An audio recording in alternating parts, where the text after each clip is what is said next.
Avez-vous déjà imaginé à quoi ressemblerait votre vie si vous pouviez contrôler vos émotions, au lieu de les laisser vous contrôler? Si vous pouviez faire face aux défis quotidiens avec sérénité, courage et une clarté mentale inébranlable? Dans la vidéo d'aujourd'hui, nous allons plonger dans 12 enseignements stoïciens puissants qui vont transformer complètement votre façon de vivre et de réagir face aux circonstances de la vie.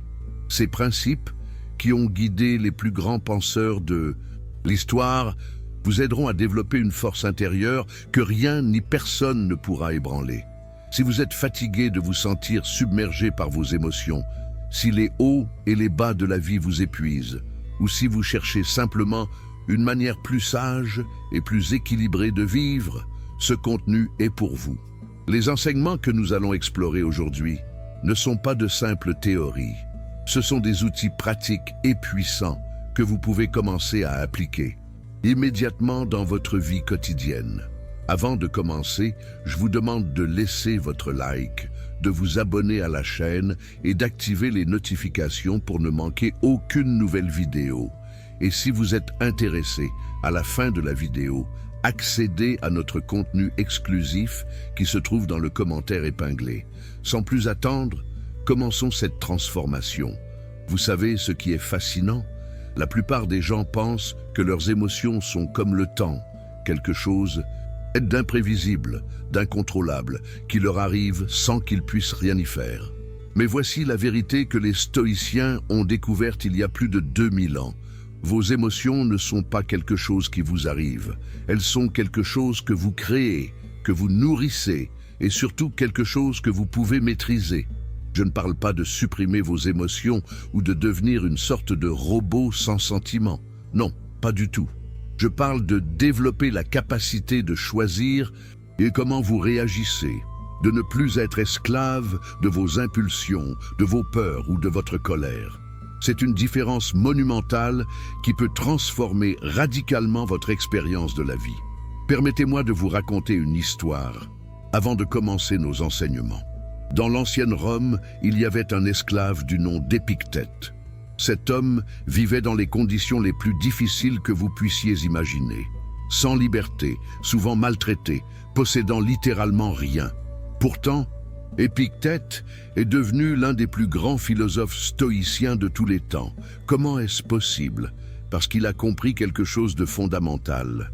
Même si on lui avait enlevé sa liberté physique, personne ne pouvait lui enlever sa liberté intérieure, sa capacité de choisir comment réagir aux circonstances. Cette histoire nous enseigne que peu importe ce qui se passe autour de nous, nous avons toujours le pouvoir de choisir notre réponse.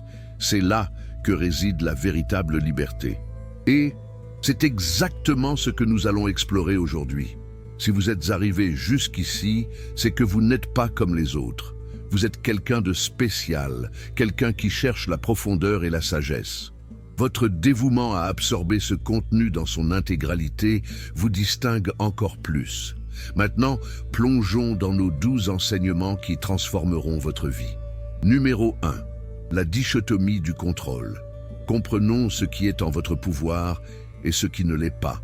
C'est le fondement même de la philosophie stoïcienne. Et pourtant, c'est le principe que la plupart des gens ignorent complètement. Nous passons une quantité incroyable d'énergie à essayer de contrôler des choses qui sont complètement hors de notre portée. L'opinion des autres, le temps qu'il fait, les décisions des autres, le passé et même parfois l'avenir. Écoutez-moi bien. Chaque fois que vous vous inquiétez de quelque chose que vous ne pouvez pas contrôler, vous gaspillez votre énergie vitale. C'est comme essayer de vider l'océan avec une cuillère, complètement futile. Les stoïciens ont compris cela et ont développé ce qu'ils appellent la dichotomie du contrôle. Voici comment cela fonctionne. Il y a 2 catégories de choses dans la vie. La première catégorie contient les choses qui dépendent entièrement de vous. Vos pensées, vos jugements, vos désirs, vos aversions et vos actions. La deuxième catégorie contient tout le reste. Le corps, la propriété, la réputation, les positions, de pouvoir et en un mot, tout ce qui n'est pas votre propre action. La sagesse consiste à concentrer toute votre attention et votre énergie sur la première catégorie et à accepter avec sérénité tout ce qui appartient à la deuxième.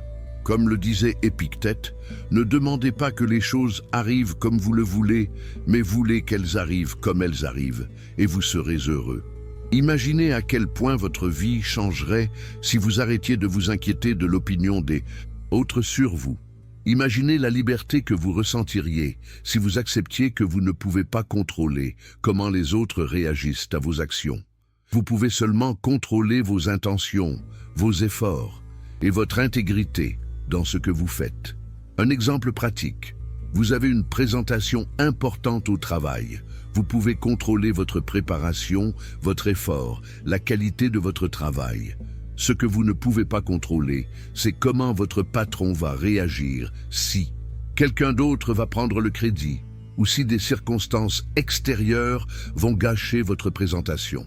En concentrant votre énergie sur ce que vous pouvez contrôler, votre préparation et votre présentation, vous maximisez vos chances de succès tout en préservant votre paix intérieure. Cette distinction peut sembler simple, mais elle est révolutionnaire. Commencez dès aujourd'hui. Chaque fois que vous vous sentez anxieux ou frustré, demandez-vous, est-ce que cela dépend de moi? Si la réponse est non, lâchez prise. Si la réponse est oui, alors agissez. Numéro 2, l'art de la perception. Vos émotions ne sont pas causées par les événements, mais par votre interprétation des événements. C'est l'un des enseignements les plus puissants du stoïcisme, et pourtant, c'est celui que nous oublions le plus souvent. Nous avons tendance à croire que nos émotions sont des réactions automatiques aux choses qui nous arrivent. Quelqu'un nous insulte, nous nous mettons en colère, nous perdons notre emploi, nous sommes dévastés. Nous recevons un compliment, nous sommes heureux. Mais voici la vérité, ce n'est pas l'insulte qui cause votre colère, c'est votre jugement sur l'insulte. Ce n'est pas la perte de votre emploi qui cause votre détresse, c'est votre interprétation de ce que cette perte signifie. Comme l'a dit Marc Aurèle, si tu es affligé par quelque chose d'extérieur, ce n'est pas cette chose qui te trouble, mais ton propre jugement à son sujet. Et il est en ton pouvoir d'effacer ce jugement maintenant. Laissez-moi vous donner un exemple concret. Imaginez que vous êtes dans votre voiture et que quelqu'un vous coupe brusquement la route. Vous pouvez réagir de plusieurs façons. Vous pouvez vous mettre en colère, klaxonner, peut-être même crier. Ou vous pouvez penser, cette personne est peut-être en retard pour quelque chose d'important, ou peut-être qu'elle n'a simplement pas fait attention.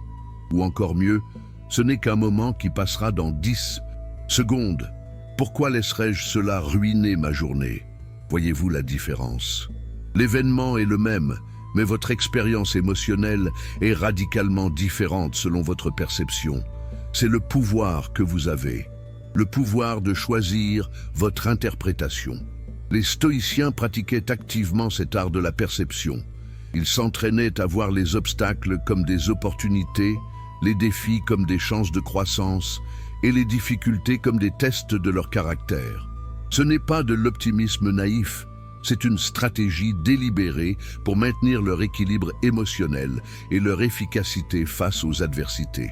Comment pouvez-vous appliquer cela dans votre vie? Commencez par ralentir. Quand quelque chose vous arrive, avant de réagir émotionnellement, faites une pause. Reconnaissez que ce qui s'est passé est simplement un fait neutre en soi. C'est votre interprétation qui lui donne une charge émotionnelle.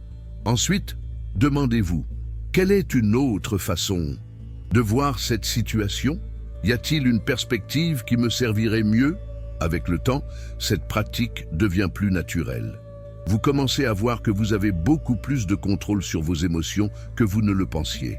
Et c'est incroyablement libérateur. Numéro 3, vivre dans le présent. Le passé est mort. Le futur n'existe pas encore. Tout ce que vous avez, c'est maintenant. C'est une vérité si simple. Et pourtant, la plupart d'entre nous passent leur vie ailleurs que dans le présent. Nous ruminons le passé, nous regrettons nos erreurs, nous ressassons de vieilles blessures, ou nous nous inquiétons du futur, nous anticipons des problèmes qui n'arriveront peut-être jamais, nous planifions obsessivement dans l'espoir de contrôler l'incontrôlable. Pendant ce temps, Le seul moment où nous pouvons réellement vivre, le présent, passe inaperçu. Marc Aurèle écrivait dans ses méditations « Ne te laisse pas troubler par l'ensemble de ta vie.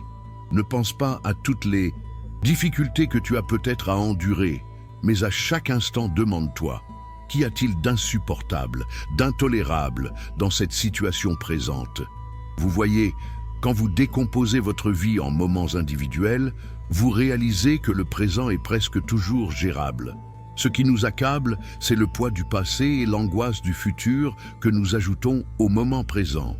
Mais si vous enlevez ce poids supplémentaire et que vous vous concentrez uniquement sur ce qui est devant vous, maintenant, la vie devient soudainement beaucoup plus simple. Pensez-y. À ce moment précis, en cet instant même, tout va bien. Vous êtes ici, vous respirez, vous êtes en vie. Oui, vous pouvez avoir des défis à relever, des problèmes à résoudre. Mais en ce moment précis, vous êtes capable de faire face à ce qui est devant vous. C'est seulement quand vous ajoutez tous les « et si » du futur et tous les « si seulement » du passé que vous vous sentez submergé.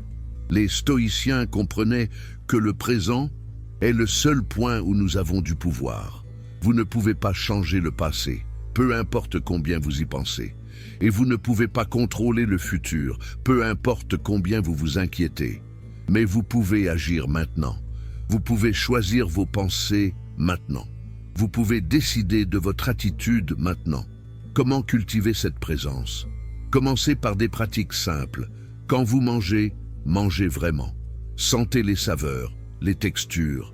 Quand vous parlez avec quelqu'un, écoutez vraiment au lieu de préparer votre prochaine phrase. Quand vous marchez, sentez vos pieds toucher le sol. Ces petits moments d'attention ramènent votre esprit au présent. Une autre pratique puissante est de vous demander régulièrement « De quoi ai-je besoin de m'occuper en ce moment ?»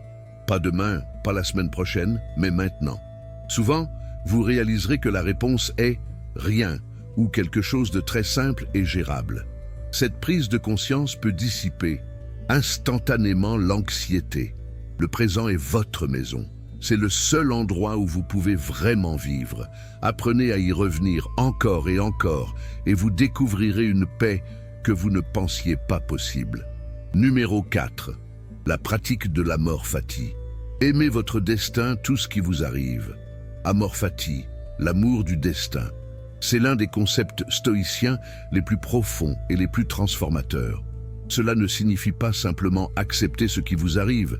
Cela signifie aimer ce qui vous arrive, voir chaque expérience, même les plus difficiles, comme nécessaires et précieuses. Nietzsche, qui s'inspirait des stoïciens, a écrit « Ma formule pour la grandeur chez un homme est amor fati, ne rien vouloir d'autre que ce qui est, ni devant soi, ni derrière soi, ni dans les siècles des siècles. Ne pas se contenter de supporter l'inévitable, et encore moins se le dissimuler, mais l'aimer. Cela peut sembler extrême, n'est-ce pas? Comment pouvez-vous aimer les choses terribles qui vous arrivent? Mais réfléchissez un instant. Tout ce qui vous est arrivé jusqu'à présent, chaque succès, chaque échec, chaque joie, chaque douleur, a fait de vous la personne que vous êtes aujourd'hui. Si vous changez une seule chose dans votre passé, vous ne seriez plus vous. Plus profondément encore, les stoïciens croyaient que l'univers est rationnel et que tout ce qui arrive pour une raison, fait partie d'un ordre plus grand. Même si nous ne pouvons pas toujours voir cette raison, nous pouvons choisir de faire confiance qu'il y a une logique à l'œuvre. Mais même si vous ne croyez pas en un univers ordonné, la pratique de l'amor fati reste incroyablement puissante. Pourquoi? Parce qu'elle transforme votre relation avec la réalité. Au lieu de résister constamment à ce qui est, au lieu de penser « cela ne devrait pas être ainsi », vous acceptez pleinement la réalité et cherchez comment en tirer le meilleur parti. Prenons un exemple. Imaginez que vous perdiez votre emploi. Vous pouvez réagir avec amertume, colère, désespoir, ou vous pouvez pratiquer l'amor fati et vous dire « c'est ce qui se passe ». C'est ma réalité maintenant. Comment puis-je utiliser cette situation? Peut-être est-ce l'opportunité que j'attendais pour changer de carrière, pour apprendre quelque chose de nouveau, pour passer plus de temps avec ma famille. Peut-être que dans un an, je regarderai en arrière et verrai que c'était la meilleure chose qui pouvait m'arriver. Voyez-vous le changement? Au lieu de gaspiller de l'énergie à résister à ce qui est déjà arrivé, vous canalisez cette énergie vers l'action constructive. C'est extrêmement pragmatique. Marc Aurèle pratiquait cela quotidiennement. Il se rappelait le matin que la journée apporterait des gens désagréables, des situations difficiles, des contrariétés. Mais au lieu de redouter cela, il se préparait à l'accueillir comme une opportunité de pratiquer la vertu, de développer sa patience, sa sagesse, son courage. Comment? Pouvez-vous commencer à pratiquer l'amor fati? Commencez petit. La prochaine fois que quelque chose de légèrement contrariant se produit, vous renversez votre café, vous ratez votre bus, au lieu de vous énerver, dites-vous « C'est exactement ce qui devait arriver. Comment puis-je accepter cela avec grâce ?» Avec le temps, vous pouvez étendre cette pratique à des situations plus importantes. L'amor fati ne rend pas la vie plus facile, mais elle la rend infiniment plus supportable. Elle transforme les obstacles en carburant, les échecs en leçons, et la vie elle-même en une aventure que vous embrassez pleinement, quoi qu'elle apporte. Numéro 5. La vertu comme seul bien véritable. La richesse, la santé, le succès, ce ne sont pas des biens en soi. Seule la vertu compte. C'est peut-être l'enseignement stoïcien le plus radical et le plus libérateur. Dans notre société moderne, nous sommes constamment bombardés de messages nous disant que le bonheur se trouve dans les choses extérieures. Plus d'argent, un meilleur corps, plus de reconnaissance, un partenaire parfait, une maison plus grande. Mais les stoïciens ont compris quelque chose de fondamental. Toutes ces choses sont hors de votre contrôle. Vous pouvez perdre votre argent dans un krach boursier. Vous pouvez perdre votre santé dans un accident. Vous pouvez perdre votre réputation à cause d'un mensonge. Si votre bonheur dépend de ces choses, alors votre bonheur est constamment menacé, instable, vulnérable. La seule chose qui ne peut jamais vous être enlevée, c'est votre caractère, votre vertu. Personne ne peut vous forcer à être lâche, injuste, intempérant ou imprudent. Ce sont vos choix, toujours et uniquement vos choix. Et c'est là que réside la véritable liberté et le véritable bonheur. Les stoïciens identifiaient 4 vertus cardinales: la sagesse, la capacité de discerner ce qui est bon, le courage, la capacité de faire ce qui est juste, même face à la peur ou aux difficultés, la justice, la capacité de traiter les autres équitablement, et la tempérance, la capacité de se maîtriser. Épictète enseignait à ses étudiants qu'un homme vertueux peut être heureux même sur le chevalet de torture.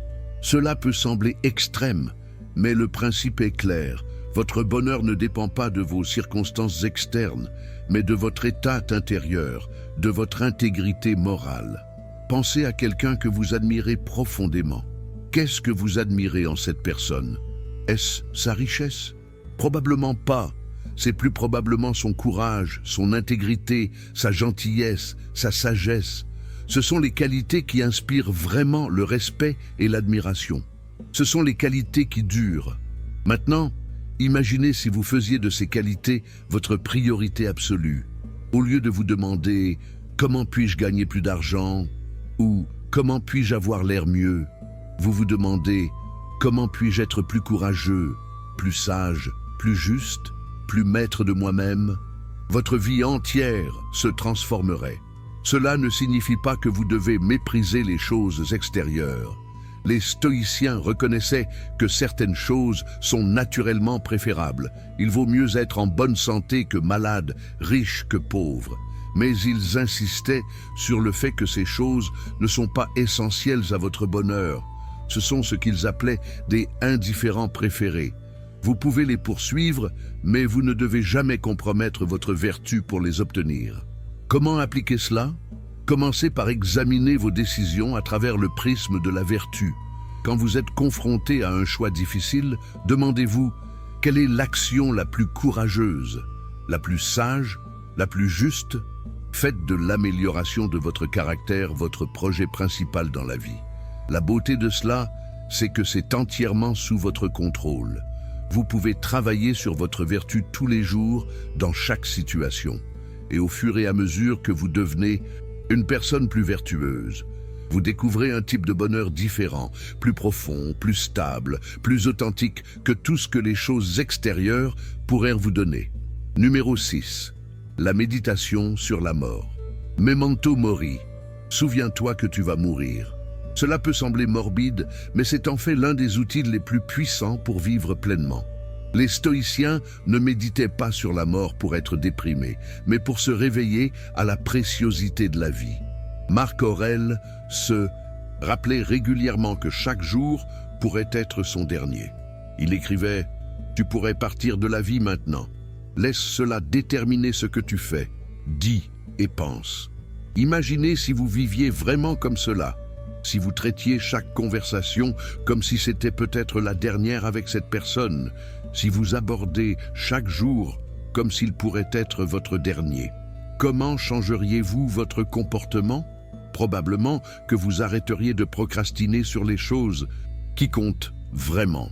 Vous arrêteriez de vous disputer pour des bêtises. Vous diriez « je t'aime » plus souvent. Vous prendriez plus de risques sur les choses qui comptent vraiment pour vous. Vous arrêteriez de tenir des rancunes. Vous vivriez avec plus d'intensité, plus de présence, plus d'amour. La conscience de la mort crée une urgence positive. Elle vous aide à distinguer l'important du trivial. Sénèque disait « Nous ne recevons pas une vie courte, nous la rendons courte. Nous gaspillons tellement de temps sur des choses insignifiantes, remettant à plus tard ce qui compte vraiment, comme si nous avions tout le temps du monde. Mais nous n'en avons pas. Une pratique stoïcienne puissante est la premeditatio malorum, la préméditation des maux. Cela signifie imaginer régulièrement que vous pourriez perdre tout ce que vous avez, votre santé, vos proches, vos possessions. Ce n'est pas pour vous rendre paranoïaque ou anxieux, mais pour vous préparer mentalement et surtout pour vous aider à apprécier ce que vous avez maintenant. Quand vous méditez sur le fait que vous pourriez perdre quelqu'un que vous aimez, vous arrêtez de le tenir pour acquis. Vous le traitez avec plus de gentillesse, de patience, d'amour. Quand vous méditez sur votre propre mortalité, les petites contrariétés de la vie perdent leur importance. Est-ce que cela compte vraiment que quelqu'un vous ait coupé la route si vous pourriez ne pas être là demain? La mort est le grand égalisateur. Peu importe qui vous êtes, combien vous êtes riche ou puissant, vous allez mourir. C'est la seule certitude absolue que nous avons tous. Et paradoxalement, accepter pleinement cette vérité nous rend libres. Nous arrêtons de vivre comme si nous avions une quantité infinie de temps. Nous commençons à vivre maintenant, avec urgence et intensité. Comment intégrer cette pratique dans votre vie? Commencez chaque journée en vous rappelant que ce jour est un cadeau, pas un droit. Ce pourrait être votre dernier jour. Comment voulez-vous le vivre? Vous pouvez aussi, périodiquement, faire l'exercice d'imaginer que vous avez perdu quelque chose ou quelqu'un d'important. Asseyez-vous vraiment avec ce sentiment. Ensuite, quand vous ouvrez les yeux et réalisez que vous avez toujours cette personne ou cette chose, vous ressentez une gratitude profonde. Memento mori n'est pas une invitation au désespoir, mais à la vie. C'est un rappel que le temps est précieux, que chaque moment compte, que nous devons vivre maintenant avec intention et amour parce que nous ne savons pas combien de temps il nous reste. Numéro 7. L'exercice de la vision d'en haut. Regardez votre vie d'un point de vue cosmique. Quand vous êtes pris dans vos problèmes, tout semble immense, écrasant, insurmontable. Mais les stoïciens pratiquaient un exercice fascinant pour mettre les choses en perspective. Ils imaginaient se voir d'en haut, comme s'ils s'élevaient au-dessus de leur ville, puis de leur pays, puis du monde entier, puis dans l'espace. Marc Aurèle écrivait « L'univers est changement, la vie est opinion ». Il pratiquait régulièrement ce qu'on appelle maintenant la vision d'en haut. Il s'imaginait regardant la Terre de très loin, voyant toutes les personnes s'affairer, tous les drames humains se dérouler, et réalisant à quel point tout cela est petit dans l'immensité de l'univers. Cela ne rend pas vos problèmes insignifiants ou indignes d'attention, mais cela les met en perspective. Vous réalisez que dans 100 ans, personne ne se souviendra de cette dispute que vous avez eue, de cette erreur embarrassante que vous avez faite, de cette critique que vous avez reçue. Dans 1000 ans, tout notre monde sera complètement différent. et à l'échelle de l'univers, toute l'histoire humaine n'est qu'un clin d'œil. Cette perspective cosmique a un effet libérateur. Elle vous aide à ne pas vous prendre trop au sérieux. Elle vous aide à voir que beaucoup des choses pour lesquelles vous vous inquiétez sont, objectivement, assez triviales. Elle vous donne la permission de lâcher prise, de pardonner plus facilement, de ne pas accorder tant d'importance à votre ego.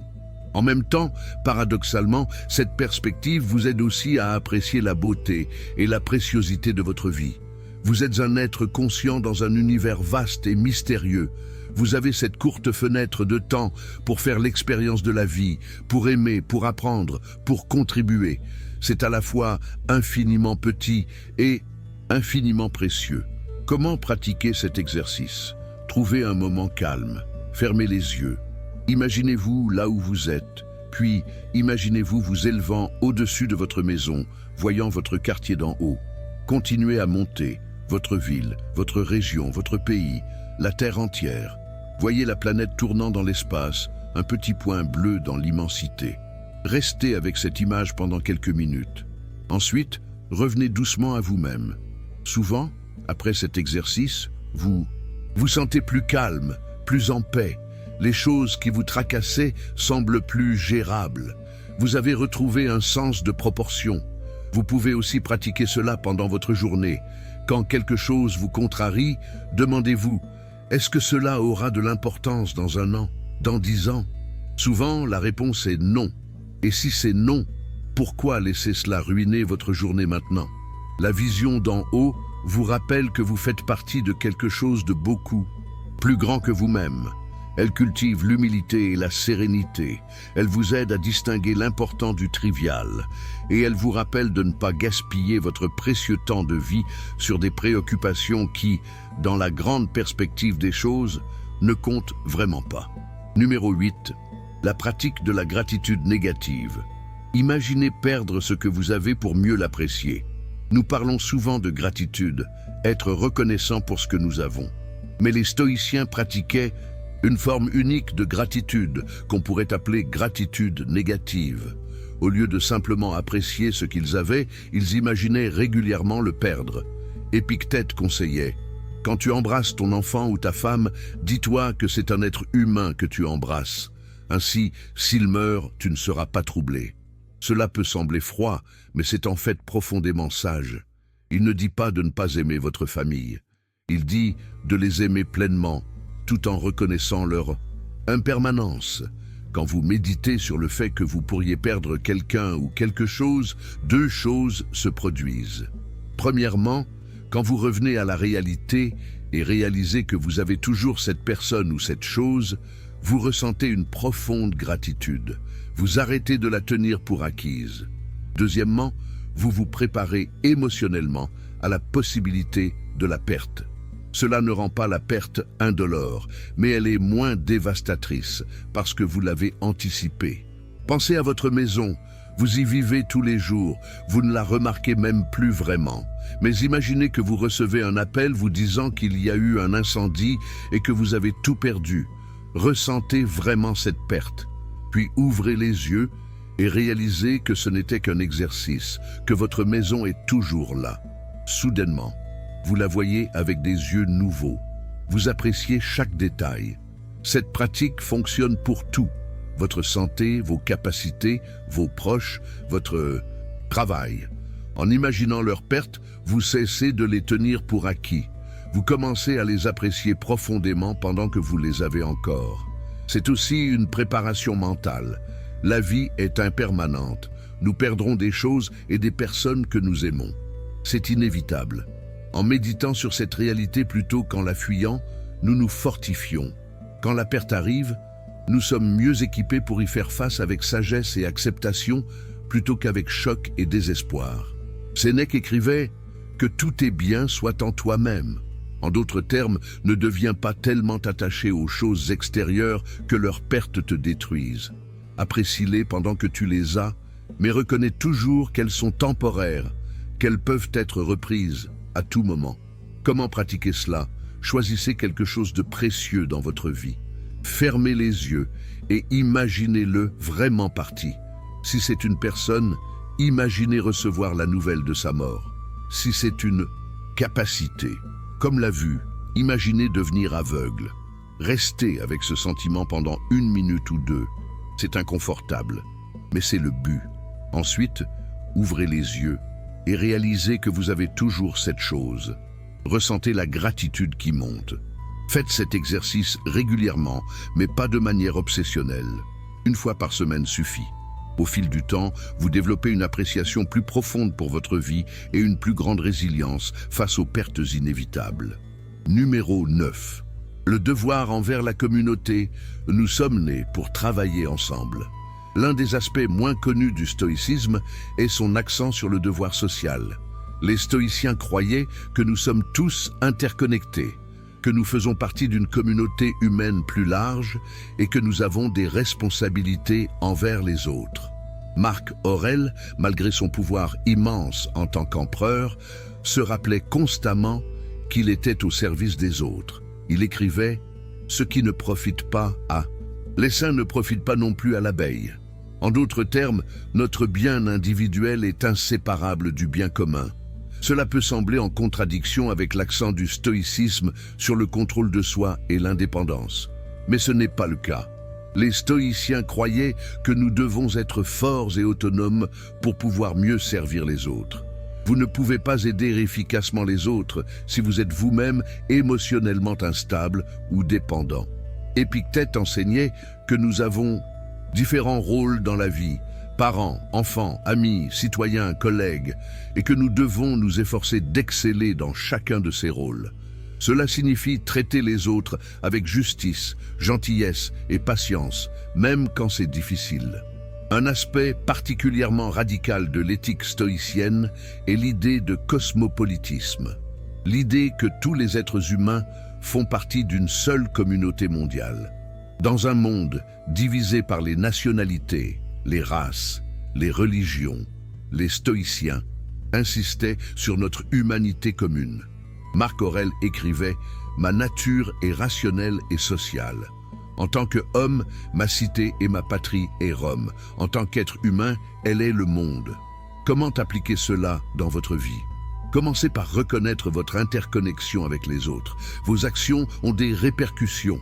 Quand vous êtes gentil avec quelqu'un, cela peut transformer sa journée et il peut alors transmettre cette gentillesse à d'autres. Quand vous êtes cruel ou indifférent, cela a aussi des répercussions. Deuxièmement, prenez vos rôles sociaux au sérieux. Si vous êtes parent, efforcez-vous d'être le meilleur parent possible. Si vous êtes ami, soyez un véritable ami. Si vous êtes citoyen, contribuez à votre communauté. Ces responsabilités ne sont pas des fardeaux, elles donnent du sens à votre vie. Troisièmement, pratiquez l'empathie et la compassion.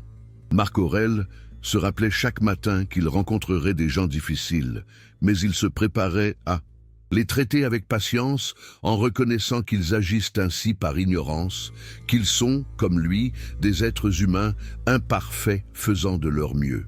Le stoïcisme n'est pas une philosophie égoïste.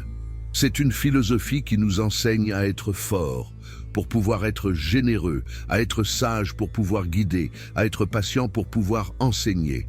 Votre force intérieure n'est pas seulement pour vous, elle est aussi pour ceux qui ont besoin de vous. Numéro 10.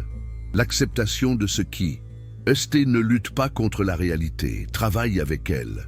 Combien d'énergie gaspillons-nous à résister à la réalité? Nous pensons constamment « cela ne devrait pas être ainsi ». Ce n'est pas juste.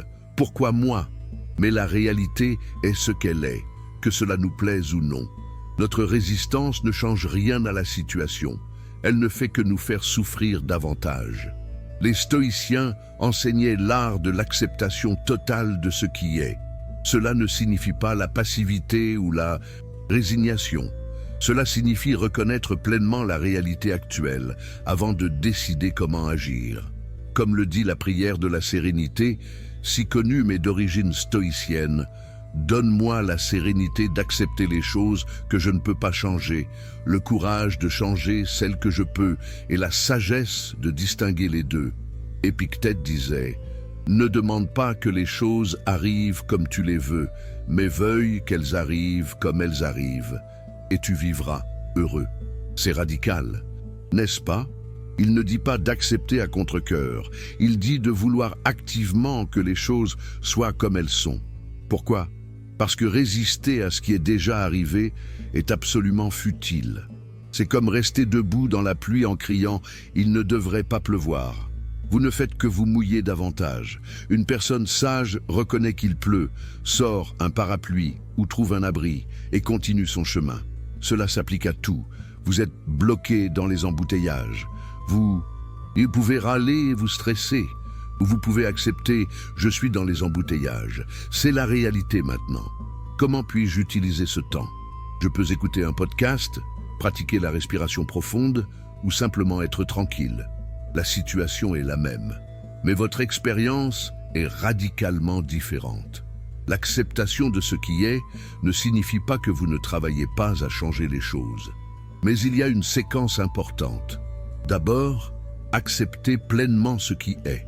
Ensuite, à partir de ce lieu d'acceptation, décidez quelle action, s'il y en a une, vous devez prendre. Cette séquence est cruciale parce que l'action qui vient de l'acceptation est calme, sage et efficace.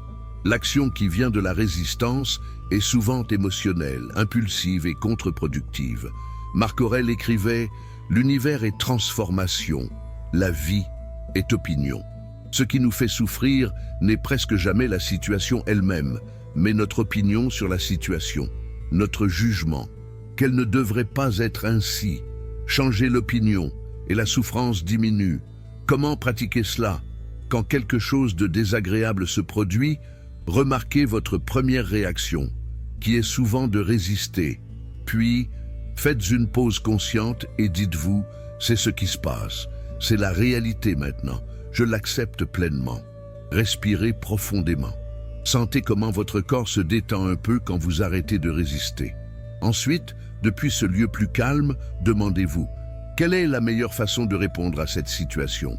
Au fil du temps, cette pratique devient naturelle. Vous développez ce qu'on pourrait appeler une résilience fluide, la capacité de vous adapter rapidement et gracieusement à tout ce que la vie vous lance. Numéro 11. La discipline des désirs. Maîtrisez vos désirs au lieu d'être esclave d'eux. Nous vivons dans une culture de consommation qui nous dit constamment que le bonheur se trouve dans l'obtention de plus de choses, plus de plaisir, plus d'expérience. Mais les stoïciens ont compris que c'est une course sans fin. Chaque désir satisfait crée de nouveaux désirs. C'est ce qu'on appelle parfois le tapis roulant hédonique. Épictète enseignait: la richesse consiste non pas à avoir de grandes possessions, mais à avoir peu de désirs. C'est profondément contre-culturel, mais c'est libérateur. Si vous pouvez être heureux avec peu, alors vous êtes véritablement libre. Votre bonheur ne dépend pas de circonstances externes que vous ne pouvez pas contrôler. Cela ne signifie pas que vous devez vivre dans la pauvreté ou rejeter tous les plaisirs. Les stoïciens n'étaient pas ascétiques, mais ils pratiquaient ce qu'on pourrait appeler la jouissance détachée. Ils appréciaient les bonnes choses quand elles étaient disponibles, mais ils n'en étaient pas dépendants. Ils pouvaient tout aussi bien être heureux sans elles. Sénèque, qui était incroyablement riche, pratiquait régulièrement la pauvreté volontaire. Quelques jours par mois, il vivait avec très peu, mangeant simplement, dormant sur une surface dure, portant de vieux vêtements. Pourquoi? Pour se rappeler qu'il pouvait être heureux, même sans son confort habituel. Cela entraînait sa résilience et réduisait sa peur de perdre ce qu'il avait. Un désir non examiné est un tyran. Il vous contrôle, vous pousse à agir de manières qui peuvent ne pas être dans votre meilleur intérêt. Mais quand vous examinez vos désirs, quand vous les questionnez, vous reprenez le contrôle. Vous pouvez vous demander d'où vient ce désir. Est-ce vraiment moi qui veux cela, ou est-ce la publicité, la pression sociale? Si j'obtiens cela, est-ce que cela m'apportera vraiment un bonheur durable ou juste une satisfaction temporaire? Comment pratiquer la discipline des désirs? Premièrement, pratiquez la gratitude pour ce que vous avez déjà. Cela réduit naturellement le désir de plus. Deuxièmement, distinguez les besoins des envies. Vous n'avez pas besoin du dernier smartphone, vous le voulez. Reconnaître cette distinction vous donne plus de liberté de choix. Troisièmement, pratiquez périodiquement l'austérité volontaire, comme Sénèque. Passez une journée ou un week-end avec très peu. Éteignez Internet. Mangez très simplement. Dormez sur le sol. Cela recalibre votre système de désir et vous rappelle que vous pouvez être heureux avec très peu.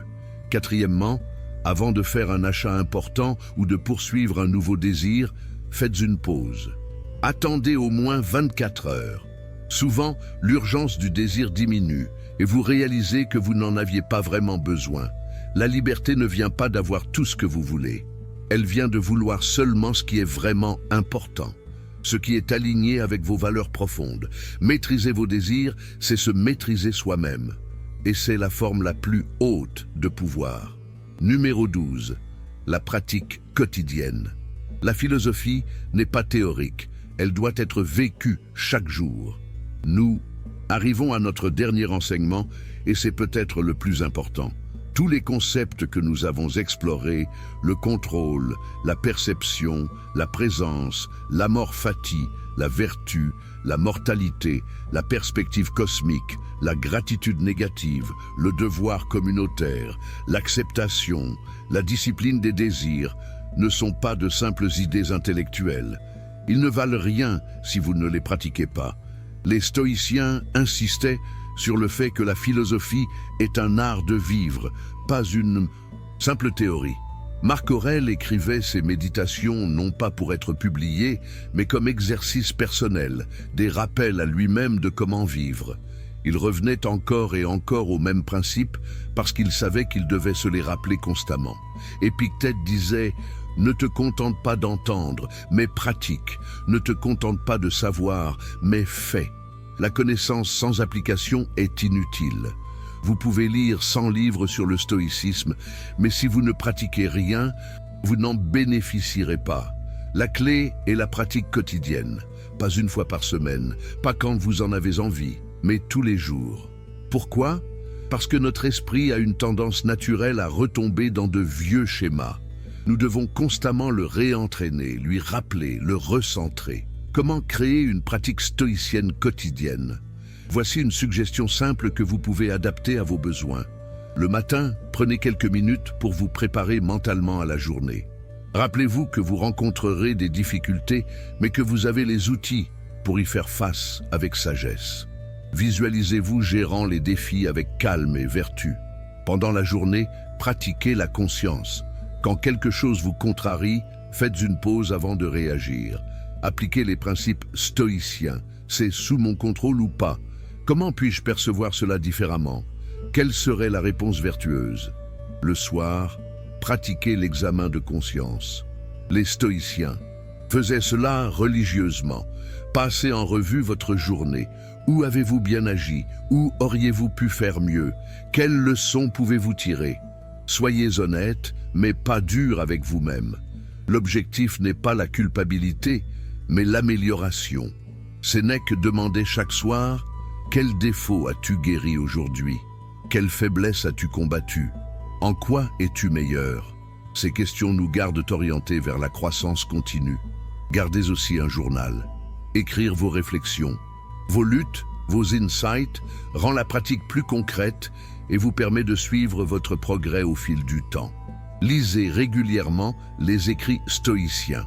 Même si vous les avez lus auparavant, relisez-les. Vous découvrirez toujours quelque chose de nouveau parce que vous êtes différent à chaque lecture. Trouvez une communauté si possible. Avoir d'autres personnes qui partagent ces valeurs peut vous soutenir dans votre pratique. Vous pouvez partager vos expériences, vous encourager mutuellement, apprendre ensemble. Enfin, soyez patient avec vous-même. Devenir un stoïcien accompli prend toute une vie. Vous allez échouer, vous allez oublier les principes en pleine crise. C'est normal. Ce qui compte, c'est de continuer à revenir à la pratique, jour après jour. Marc Aurèle, l'homme le plus puissant de son époque, se débattait encore avec les mêmes défis à la fin de sa vie qu'au début. Contrôler sa colère, ne pas être distrait, rester concentré sur ce qui importait. Mais il continuait à pratiquer. C'est cela qui fait la différence. Non pas la perfection, mais la pratique constante. Conclusion. Mes amis, nous avons exploré ensemble 12 enseignements stoïciens puissants qui ont le potentiel de transformer complètement votre vie. Mais souvenez-vous, les connaître intellectuellement ne suffit pas. Vous devez les intégrer, les pratiquer, les vivre. La bonne nouvelle, c'est que vous pouvez commencer immédiatement. Pas demain, pas lundi prochain, mais maintenant. Choisissez un seul principe parmi ceux que nous avons explorés. Peut-être celui qui résonne le plus avec vous ou celui avec lequel vous luttez le plus. Concentrez-vous sur ce principe pendant une semaine. Pratiquez-le consciemment chaque jour. Remarquez ce qui change. Puis, quand ce principe commence à devenir plus naturel, ajoutez-en un autre. Construisez progressivement votre pratique stoïcienne. C'est comme exercer un muscle. Au début, c'est difficile, mais avec une pratique constante, cela devient plus facile et plus naturel. Rappelez-vous les paroles d'Épictète. Ne demande pas que les événements arrivent comme tu le veux, mais souhaite qu'ils arrivent comme ils arrivent, et tu vivras en paix. C'est peut-être l'essence même du stoïcisme. Cette acceptation profonde de la réalité couplée à un engagement total envers la vertu et l'excellence de caractère. Vous avez maintenant les outils. Vous comprenez les principes. La seule question qui reste est, allez-vous les utiliser? Allez-vous faire le travail quotidien de devenir plus sage, plus courageux, plus juste, plus maître de vous-même? C'est votre choix, et votre choix seul. La vie est courte, mes amis. Comme Marcus Aurelius nous le rappelle, nous pouvons quitter la vie à tout moment. Que cela détermine ce que nous faisons et disons. Vivons avec intention, vivons avec vertu, vivons pleinement. Si ce contenu vous a été utile, je vous encourage à le partager avec d'autres qui pourraient en bénéficier. Laissez un commentaire me disant quel enseignement a le plus résonné avec vous. Abonnez-vous à la chaîne pour plus de sagesse stoïcienne et surtout, allez pratiquer. Transformez cette sagesse en action. Comme disait Sénèque, ce n'est pas parce que les choses sont difficiles que nous n'osons pas, c'est parce que nous n'osons pas qu'elles sont difficiles. Osez. Commencez aujourd'hui. Votre meilleure vie vous attend. À bientôt. Restez avec le Créateur.